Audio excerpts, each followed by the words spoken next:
selamat pagi. Apa kabarnya? Ibu berharap kabar kamu baik-baik saja.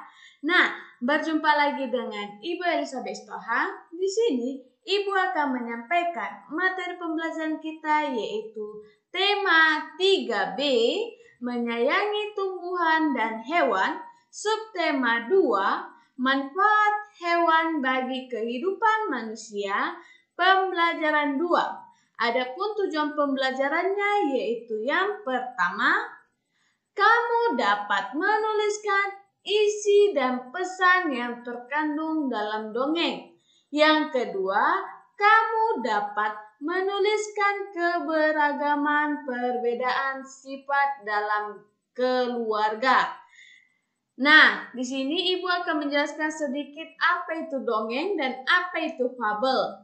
Dongeng merupakan cerita khayalan, artinya cerita dalam dongeng tidak benar-benar terjadi. Nah, fabel adalah dongeng yang tokohnya hewan ya.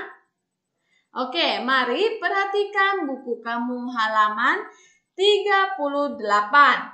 Terdapat cerita dongeng mengenai kekompakan semut. Oke, Ibu bacakan dari sini, kamu perhatikan buku kamu.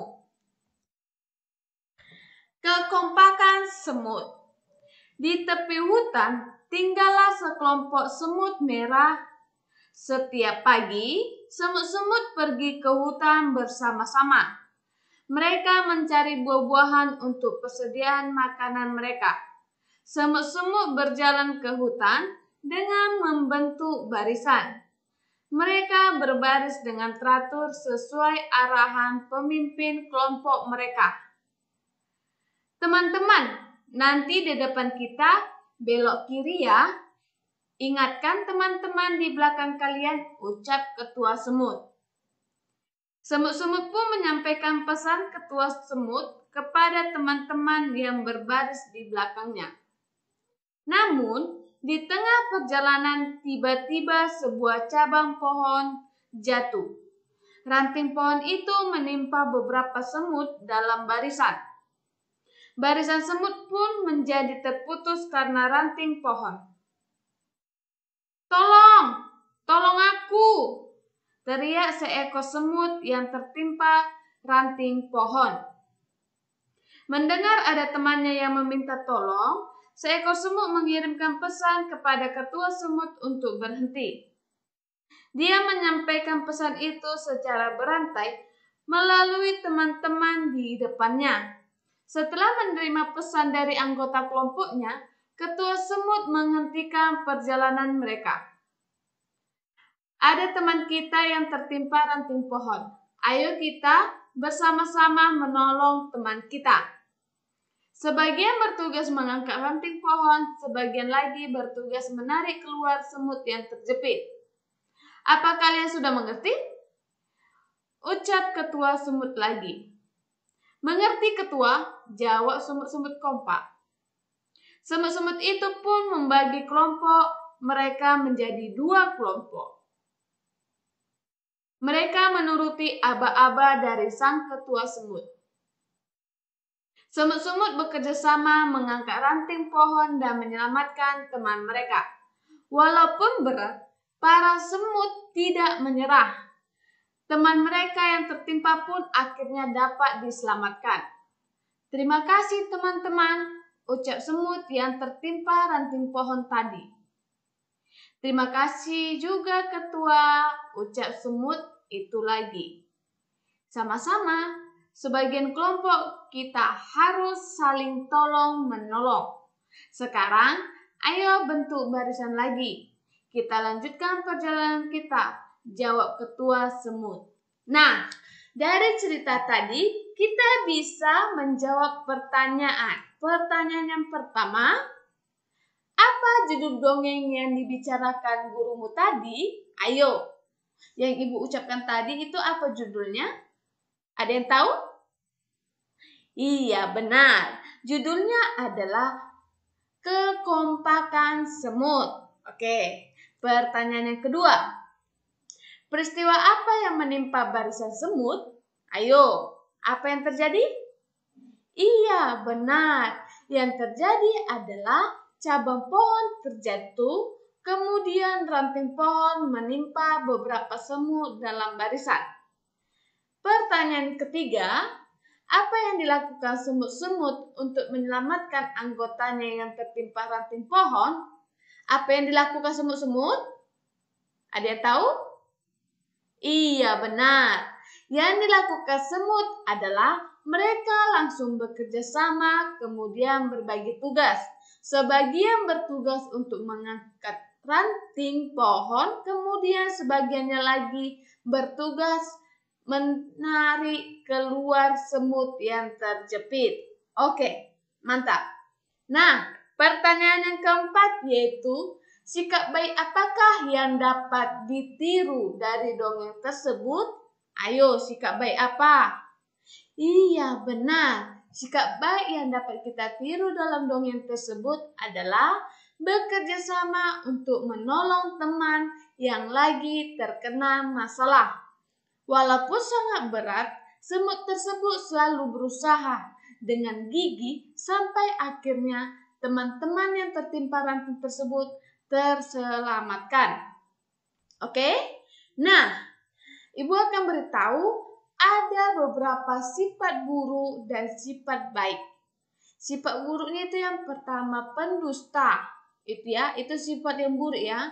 Pendusta, suka memfitnah, buruk sangka, malas, tidak punya rasa malu, ceroboh, keras kepala, tidak bisa mengendalikan emosi, tidak sopan, sombong, kikir, cengeng, tidak suka melihat orang lain senang, penipu, main hakim sendiri, kasar, suka berkata kotor, ya, ringan tangan, iri, munafik, pengadu, provokator, dengki, pemaksa kehendak, jorok, pengkhianat, penakut, cari muka atau penjilat, cuek, dan tidak peduli dengan sesama.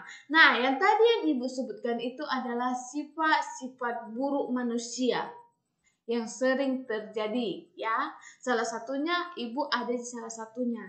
Begitu. Dan kamu pasti punya salah satu dari sini, ya kan? Maklumnya itu namanya manusia. Oke? Nah, adapun di balik ke sifat buruk ini ada pun sifat baiknya. Yang pertama itu ada jujur, amanah, berprasangka baik, rajin, supel, mudah bergaul, berani, rendah hati, teliti, suka menolong, sopan santun, rajin menabung, bijaksana, adil, pintar, rapi, dermawan, optimis, peduli dengan sesama, baru mudah mengalah, tawakal, tidak cengeng, periang, tidak pelin-pelan, sabar, penyayang, patuh, soleha, berpikir positif, penghangat suasana, cekatan. Nah, pasti di dalam diri kita 50-50 ada sebagian ya. Sebagian ada yang 50-50, ada yang 50 dari sini, ada yang 50. Ada di sini cuma 10%, di sini 90%. Ada ya sebagian. Nah, tergantung diri kamu, yang mana lebih banyak? Apakah sifat baik atau sifat buruk? Begitu, oke? Nah, Ibu sambung lagi. Di sini ada katanya, mari kita baca bersama-sama buku kita halaman 40. Nah, perhatikan buku kamu halaman 40. Ada apa ya? Oke? Nah, di situ halaman 40 ada cerita. Pada suatu hari Minggu itu ya, perhatikan. Nah, Ibu bacakan dari sini, kamu perhatikan buku kamu. Pada hari Minggu, Ayah mengajak Nina dan Adi bertamasya. Ayah mengajak mereka berkunjung ke kebun binatang. Keluarga Nina sepakat untuk berangkat pagi-pagi supaya tidak terkena macet. Pagi-pagi sekali, Ayah sudah bangun. Ayah membangunkan Nina dan Adi untuk beribadah. Selesai beribadah, Ayah membantu Nina dan Adi bersiap-siap.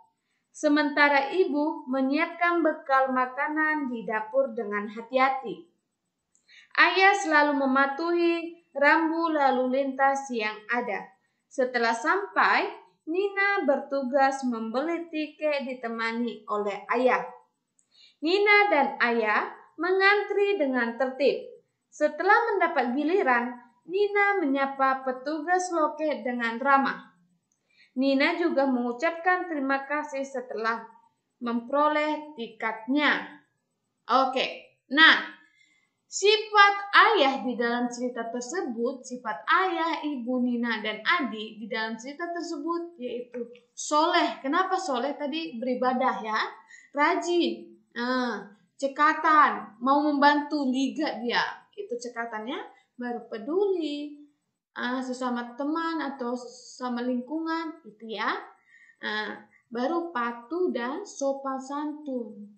Oke, nah itu adalah sifat yang terdapat di dalam cerita dongeng yang barusan ya, Nak ya.